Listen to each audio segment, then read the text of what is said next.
During his presidency, Trump proposed billions in cuts to the Department of Education budget. He now wants to close the education department and send education, quote, back to the states, end quote, where it already resides and over 115,000 free public schools supported around 90% by state and local funding. Trump made those statements in his interview with Elon Musk. Trump also wants to cut federal education spending at least in half.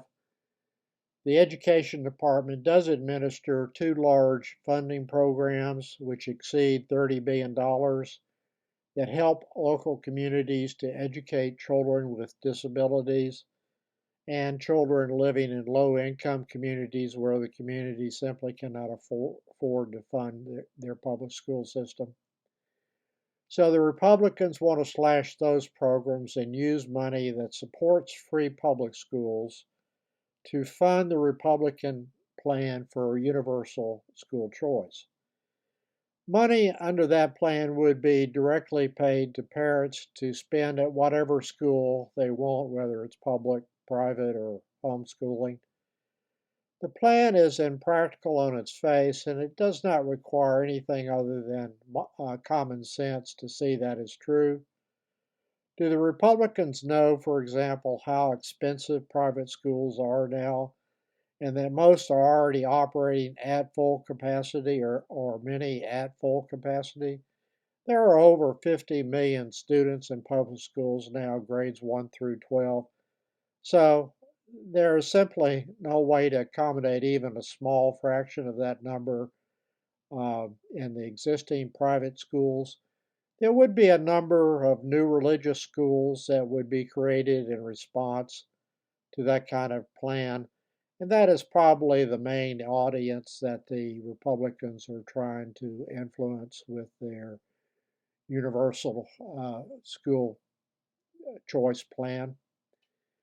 As to private school cost, I was attending a public school in Alabama when my father moved us back to Nashville, Tennessee. I was about to start the 11th grade and managed to convince him somehow that I needed better preparation for college, which at that time could only be given in a private school. That is not the case now in the community where I live. The public schools are very good. I enrolled in what is now called the University School of Nashville. The annual tuition in the year that I started was $600, and I started in the 11th grade. That dates me some, I think. The tuition is now $33,000 annually for high school and slightly less for grade school. Many private schools throughout the U.S. would be significantly higher.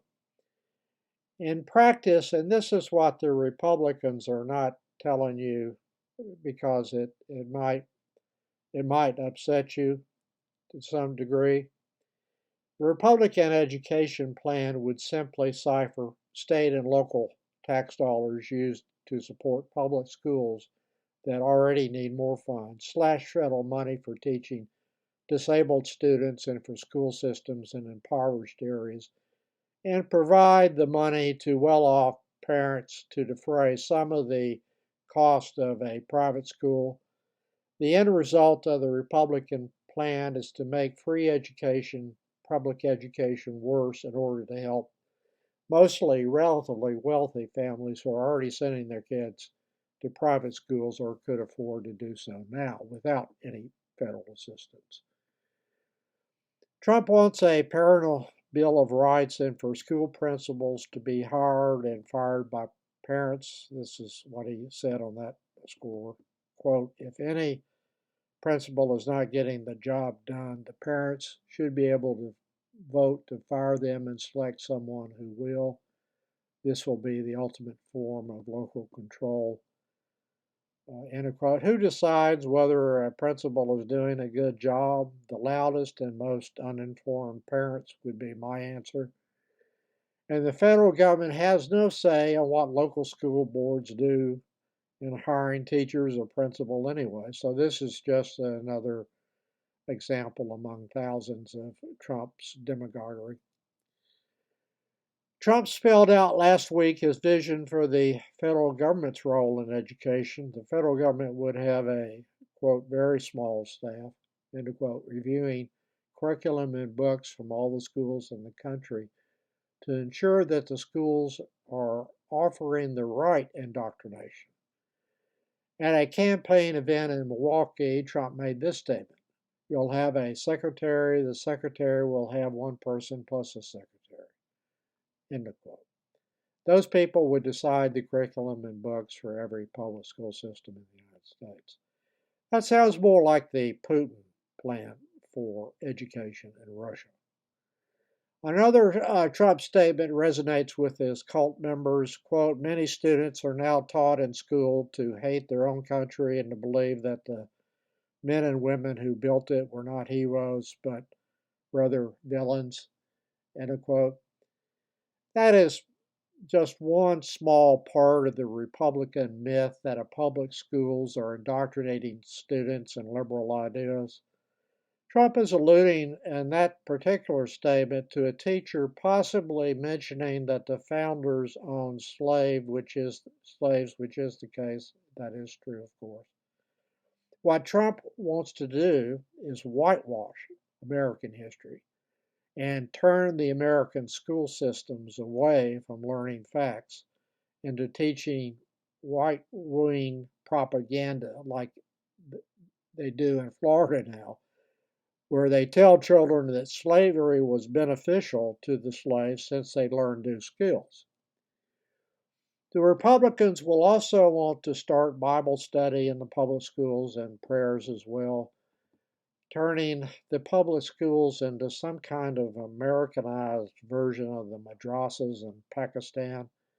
I'm not saying that the Republican vision for America's public schools would have children memorizing the Bible and reciting it all day as their heads move up and down as the students in the madrasas do, except they're reading the Koran, not the Bible. There would be some basic instruction in math and reading as well in the Republican vision of the American school system. Trump recently made this statement about the jobs of the person, the only one deciding what is best for everyone in the country. Quote, and all the person has to do, are you teaching English? Are you teaching arithmetic? What are you doing? Reading, writing, and arithmetic. And you are not teaching woke. End of quote. He made that statement recently at a rally in Wisconsin. As for colleges, the Trump plan is to, quote, take the billions and billions of dollars that we will collect by taxing, fining, and suing excessively large private university endowments, and we will then use that money to endow a new institution. Its mission will be to make a truly world-class education available to every American free of charge and to do it without adding a single dime to the federal debt. Now, this is, of course, end of quote, that is, of course, pure demagoguery as well. Maybe he wants to start something like the Trump University for the United States. That is his idea of what it means to be educated.